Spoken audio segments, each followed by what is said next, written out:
Hello and welcome to another review of Junji Ito Maniac, Japanese Tales of the Macabre. This is episode 6. We get two segments with this episode. The first segment is Mold, and the second segment is Library Vision.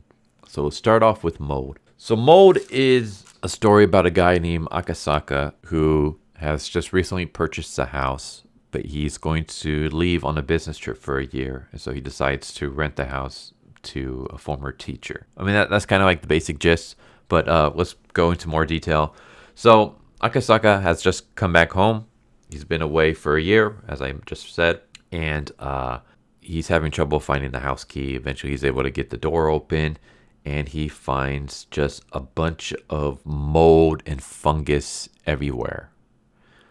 Specifically in the kitchen, all the food in the fridge is just rotten. Eventually, he makes his way upstairs where the bathroom is just completely dirtied up. The bathtub is filled with a bunch of like mold and fungi and just like weird parasitic things in there. And he talks to his brother about it, and his brother apologizes, says that he's going to go look for Akasaka's dog because Akasaka's dog is missing, as well as that he has no idea where the teacher who was renting the place went. He left early. And so we just find Akasaka seeing his house getting more and more moldy and just dirty and just ugly looking. And eventually his brother shows up and he confronts his brother about it. And throughout this we get a flashback where we see Akasaka's brother, Seiji, telling Akasaka, like, hey, I know you just bought the house and you're going to be leaving for work for a year. I have an old teacher from middle school who needs to rent out a place for him and his family. His house just recently burned down. Can he rent out your place? Nagasaka is very against this. Like, he doesn't want anybody living in his house. His brother tells him that, well, he already has an interview that he made with between the teacher and Akasaka. And so Akasaka is forced to have this interview with the teacher. He sees the teacher's wife, daughter, and little baby. And eventually Akasaka caves in, even though he's still like really against it. And so we have that flashback. And again, like I said, the house keeps getting, in the present day, the house keeps getting worse and worse and worse. Until eventually his brother shows up and he's like, you know something that's going on, don't you? Because his brother refuses to get inside the house. His brother freaks out when he sees like fungus particles up in the air. And his brother eventually says that it just reminds me of him. And Akasaka's like, who? He says, the baby. Back when they were doing the little interview with the family, the wife refused to let Akasaka or Seiji look at the baby. And eventually one day, Seiji showed up unannounced and he saw the baby crawling. The baby was covered in mold and fungus. And everywhere it went, it was leaving fungus behind. And even the daughter was infected with it. And he has no idea what's going on, but he's like, you got to get out of the house, Akasaka. You can't stay here. Seiji leaves, and we cut to Akasaka barefoot, walking up the stairs. At this point in time, the house is just completely covered in just weird plant-like substance, full fungus, mold. And he starts scratching his face because his face is itchy. And he goes upstairs, and he goes into this room where he sees his dog, and he sees the teacher and the family. And they've basically become a part of the mold. They're no longer human. They're just like entrenched in the furniture in the house as part of this like fungi. And then we cut to Akasaka scratching his face, sitting in the fungus, and he's going to become one with the house. That's kind of how it ends. Different from the manga? Well, not so much different so much as a lot was cut out. So in the manga itself, we get more of a backstory on the teacher. The teacher wasn't the teacher to Senji, or he might have been the teacher for Senji as well, but he was the teacher for Akasaka. And the teacher was obsessed with fungi and studying different fungi. And he even had like a cabinet just filled with all these different molds and fungi that he would research. And one day, the cabinet, the glass window was broken, and the teacher blamed Akasaka. And the teacher beat the shit out of him. And eventually, the teacher realized that Akasaka is the son of the vice principal of the school. And so the teacher left Akasaka alone. But he never apologized or anything like that. And Akasaka didn't mess with the fungi. It was someone else. But the teacher always blamed him. So throughout the story, Akasaka believes that the teacher has a thing out for Akasaka and was purposely destroying his house to get revenge. So there's that. There's also the fact that, I mean, it is kind of mentioned in this story, but it's not really touched upon as much as it is in the manga, that Akasaka asks Seiji, like, where's the teacher? Maybe his house, should have been finished being rebuilt by now. Because what happened was the teacher's old house burned down and it was being rebuilt. And so he wanted to stay at Akasaka's house until his house was finished rebuilding. And Seiji says, I contacted the old neighborhood and the house was never rebuilt. It's just a burnt field. However, I believe in the manga, they mention that the house never burned down in the first place. Like, they have no idea what Seiji is talking about. So it kind of even leads more credence to the fact that maybe the teacher was doing this on purpose. So yeah, like I said, in the manga, it's kind of shown that the teacher is obsessed with fungi, doing research on it, and that he was probably using his own family as research subjects. So you get a lot more in the manga than you do in the episode here. Which, again, it just begs the question, why are you going to adapt stories if you're just going to butcher and cut out so many things? Like, at this point in time, why not just have the whole episode be the story instead of having two segments? Like, if you need to cut out a lot of things to fit in two stories, maybe stop having two stories per episode and just have one, so you don't have to cut anything out. Because otherwise, it leaves the audience more confused. Like, what's going on? What's happening? Like I said, Junji Ito doesn't ever explain like everything. There's a lot of cosmic horror involved, so it leaves a lot to like interpretation for you to figure things out on yourself, on your own.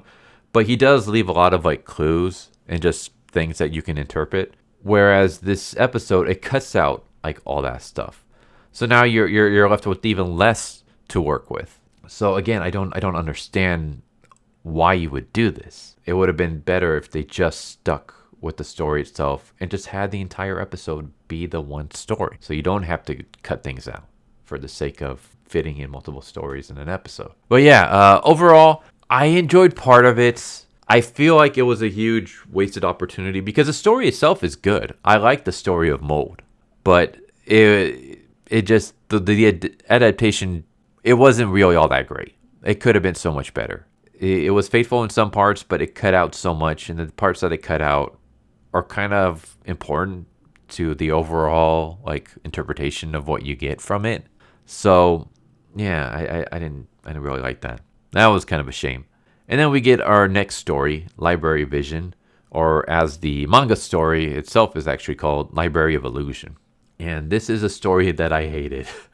I hated the episode itself, and I hate the actual story. Like, Library of Illusion, I would say, is one of Junji Ito's weakest stories. It's just, in my personal opinion, it's not all that great. It's kind of lame. But the story is basically about a husband and wife, Coco and Goro, and they live inside Goro's giant house. He has this gigantic library that has hundreds of thousands of books.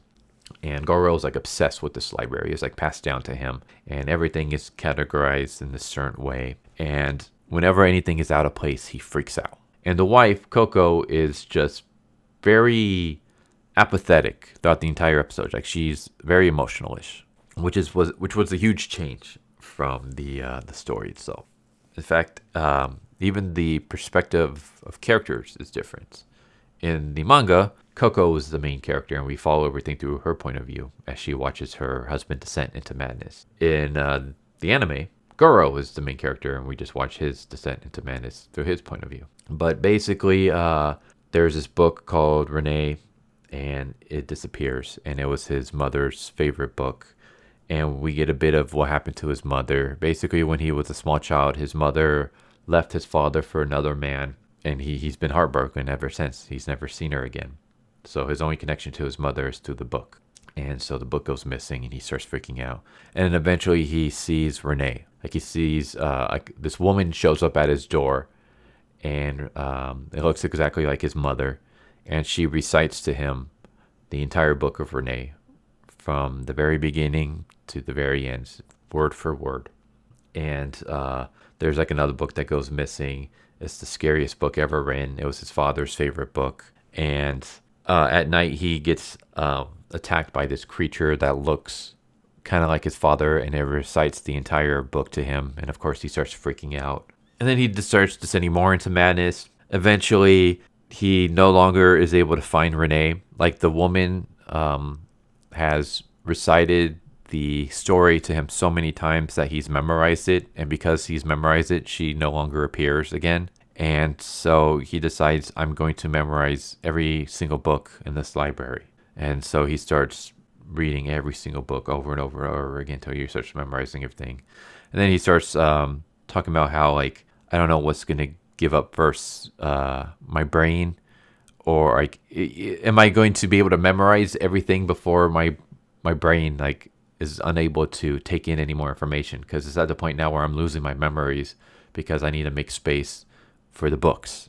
And eventually the house burns down, and then we cut to this guy in the mental institute, and on the bed is the Book of Renee, the horror book, and then a book called Coco's Maple. So it gives the illusion that even Coco wasn't real, that she was just a figment of his imagination. And that's kind of how it ends. The manga is way, way different. So like I said, in the manga, the story is told through Coco's point of view. Coco is an actual person. She is not a figment of Goro's imagination. She is real. And she is very much in love with her husband. She has emotions. She sees her husband descend into madness, and she's trying everything that she can to help him, to stop him from falling into madness. And we get more of a story where his mom left him for another man, and his dad basically would torture him by reciting the horror story to him as a kid, and just messing with him and taking pleasure in messing with his own son. And eventually the dad descended into madness over the library, and he was taken to a mental institution. And we still get the whole personification of Renee showing up and stuff, but the personification for the horror book is his dad. Like the evil creature that sneaks in and quote unquote attacks him and recites the horror book to him is his dad. It looks exactly like his dad. And eventually Coco realizes that she's going to lose her husband if this keeps happening. He's descending so far into madness. If I don't stop it now, I'm never going to get my husband back. So she sets the library on fire. Unknowing to her, her husband refuses to leave the library, and she's unable to get him out. So she burns the house down with him in it, and she breaks down crying. The police show up, and she confesses that my husband burnt in the library. I started the fire because I was trying to save him, but I wasn't able to. And so she breaks down crying. And then the very last scene is we see the father in the mental institution, and he's laughing. And that's how it ends. And so, like I said, it's a lot different. Coco is a real person. Coco's the one that burns down the library. We don't see the books at the father's mental hospital room. So it's not hinted at that he was the one coming in and stealing the books. It was just basically that it's shown more that the library seems to be cursed, and it curses the generations of like the owners into falling into madness, because he fell into madness, his father fell into madness, his grandfather most likely had fallen into madness. So there's a more like Lovecraftian element there, where like the sins of the older generation falls down onto the sins of the new generation. So I prefer that more.